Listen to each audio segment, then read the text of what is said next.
Hi friends, நம்ம queen of குக்கிங்லேருந்து என்ன recipe செய்ய போகிறோன்னா வெஜிடபிள் சூப்பு செய்ய போகிறோம்.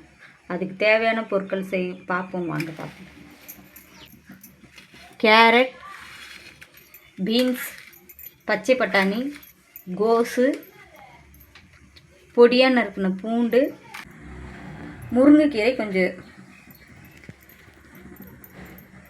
இப்போ நம்ம வதக்கிறதுக்கு எண்ணெய் யூஸ் பண்ணல, பட்ரு யூஸ் பண்ணுறோம். பட்டர், காரத்துக்கு தேவையானது பெப்பர், 2 ஸ்பூன் கார்ன்ஃப்ளவர் மாவு, தேவையான அளவு உப்பு.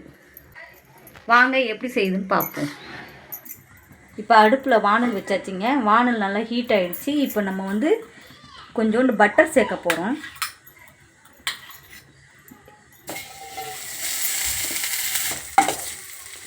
பட்டர் நல்லா உருக்கிடுச்சிங்க. இப்போ நம்ம இதில் பூண்டு சேர்க்க போகிறோம். ஏன் நறுக்குன்னா பூண்டு சேர்க்குறோங்க.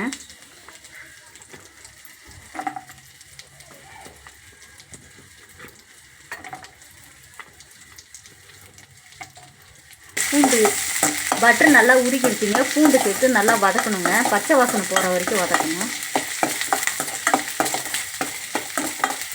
பூண்டு நல்லா வதக்கிடுச்சிங்க. இப்போ நம்ம கேரட் சேர்க்க போகிறோம்.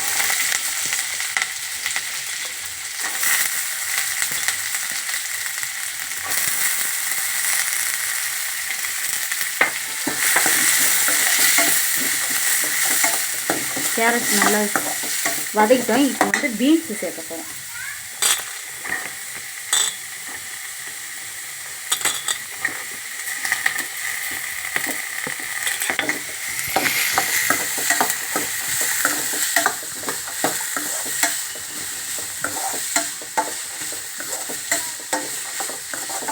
இப்போ பீன்ஸ் வதங்கிடுச்சிங்க. இப்போ பச்சை பட்டாணி சேர்க்க போகிறோம்.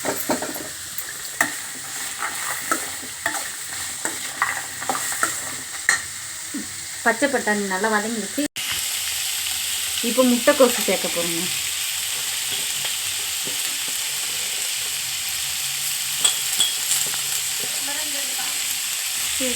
இப்போ முட்டைக்கோசு சேர்த்தாச்சுங்க. இப்போ இது எல்லாம் நல்லா வதங்கணுங்க.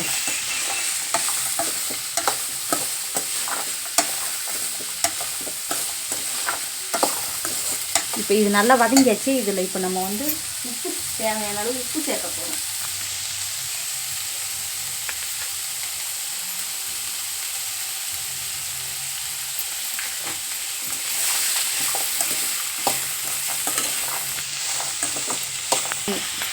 காய் நல்லா வதங்கிடுச்சிங்க. இப்போ தேவையான அளவு தண்ணி ஊற்ற போகிறோம்.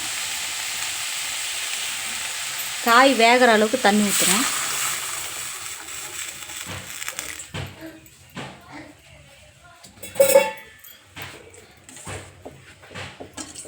தண்ணி ஊற்றியாச்சுங்க. இப்போ இது 25 நிமிஷம் கொதிக்க விடணுங்க. காய் வெந்ததுக்கப்புறம் நம்ம கார்ன்ஃப்ளவர் மாவை கரைச்சி ஊற்றிக்கலாம்.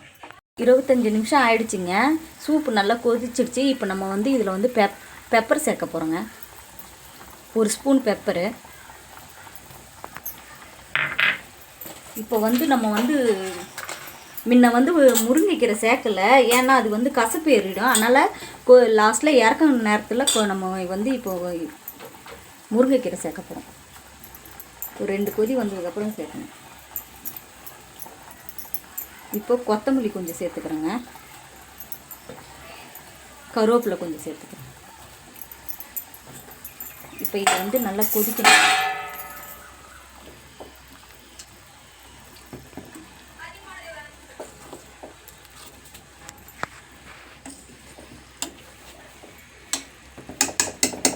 இப்போ நம்ம இப்போ எல்லாம் இது நல்லா சேர்த்தாச்சு. எல்லாம் நல்லா கொதிச்சிச்சு. இப்போ இந்த நேரத்தில் நம்ம கார்ன்ஃப்ளவர் மாவை சேர்க்கணுங்க. கரைச்சி வச்ச 2 ஸ்பூன் கார்ன்ஃப்ளவர் மாவை சேர்க்குறேன். கார்ன்ஃப்ளவர் மாவு சேர்த்ததுமே நல்லா கிண்டி விடணுங்க, இல்லைன்னா அடி பிடிச்சிக்கும்.